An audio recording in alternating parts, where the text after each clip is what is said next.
हार सिर्फ एक नतीजा नहीं होती, ये सीखने का एक मौका है। आज हम बरवारा के चुनावी आंकड़ों की गहराई में उतरेंगे और ये समझेंगे कि एक हारी हुई बाजी को भविष्य में जीत की एक मजबूत नींव में कैसे बदला जा सकता है। -50,993 ये सिर्फ एक नंबर नहीं है, ये बरवारा में 2023 के चुनाव में हार का वो बड़ा अंतर है जो अपने आप में एक पूरी कहानी कहता है। और हमारी आज की पड़ताल यहीं से शुरू होती है।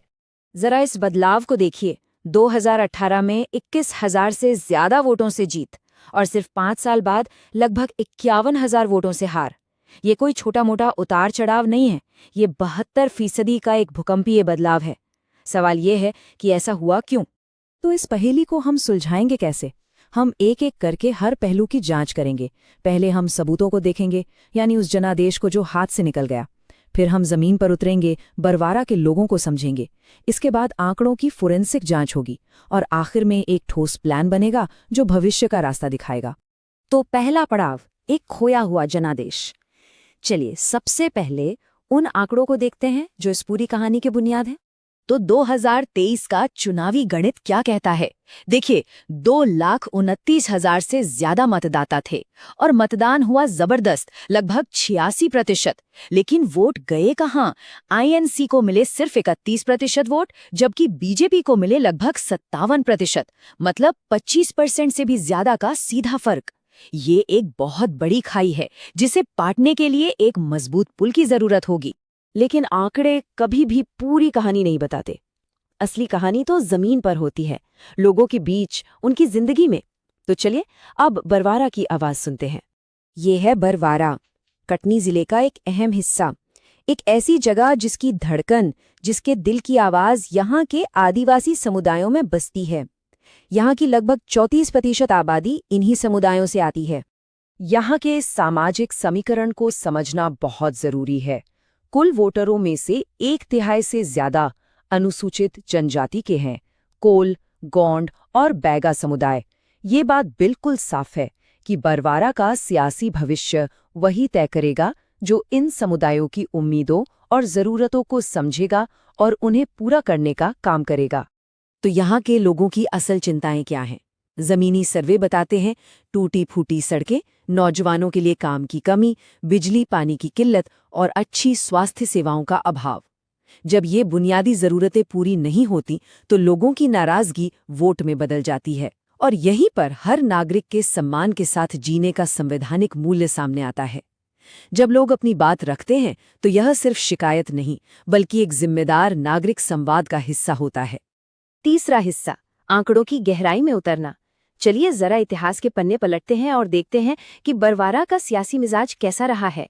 ये टेबल एक बहुत दिलचस्प कहानी कहती है। बरवारा के वोटर किसी एक पार्टी के वफादार नहीं रहे हैं। ये सीट एक पेंडुलम की तरह पार्टियों के बीच झूलती रही है। इसका मतलब साफ है, यहाँ की जनता काम देखती है, नाम नहीं। जो प्रदर्शन करेगा वही सत्ता में रहेगा। और ये एक बहुत बड़ा संकेत है।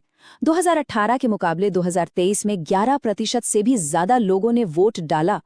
जब इतने सारे लोग जो शायद पहले वोट नहीं देते थे घर से बाहर निकलकर वोट देने आते हैं तो ये अक्सर बदलाव की एक लहर का इशारा होता है।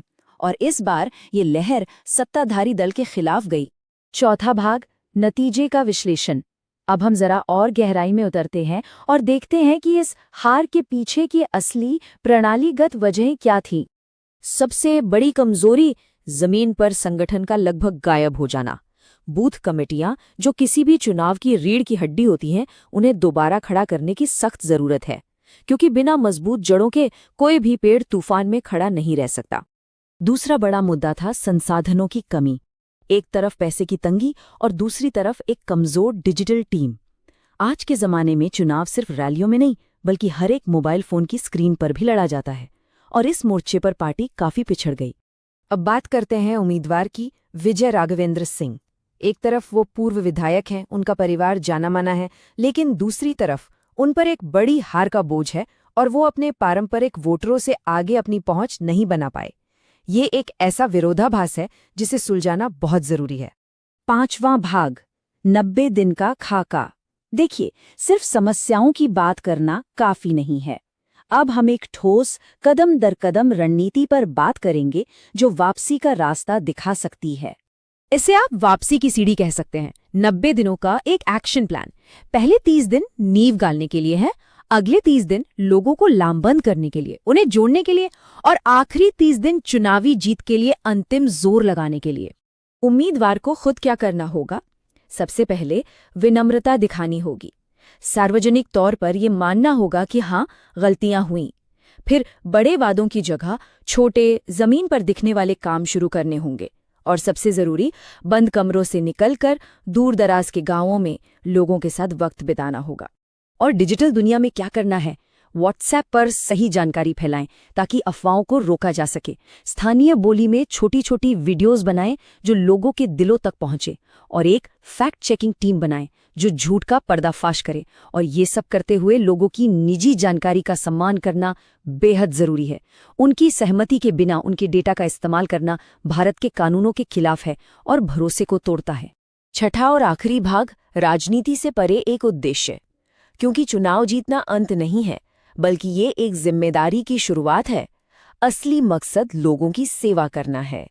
जैसा कि इस स्लाइड पर लिखा है, एक चुनाव अभियान का अंत नहीं, बल्कि लोगों के साथ एक भरोसे की शुरुआत है। ये पूरा प्लान सिर्फ वोट पाने के लिए नहीं है, बल्कि उस भरोसे को कमाने और फिर उसे निभाने के लिए है। और अंत में हम आपको इस एक सवाल के साथ छोड़ जाते हैं। कोई भी राजनीतिक दल एक हार के आंकड़ों को विकास और सम्मान के एक स्थायी जनादेश में कैसे बदल सकता है? इस सवाल का जवाब सिर्फ बरवारा के लिए नहीं, बल्कि पूरे भारतीय लोकतंत्र के लिए बहुत महत्वपूर्ण है। यदि आप एक जन केंद्रित नेता बनना चाहते हैं और अपने निर्वाचन क्षेत्र का उत्थान करना चाहते हैं, तो blueprintstrategies.ai से mgr@blueprintstrategies.ai पर संपर्क करें या 08042041602 पर कॉल करें। आइए मिलकर राजनीति से परे एक उद्देश्य के लिए काम करें।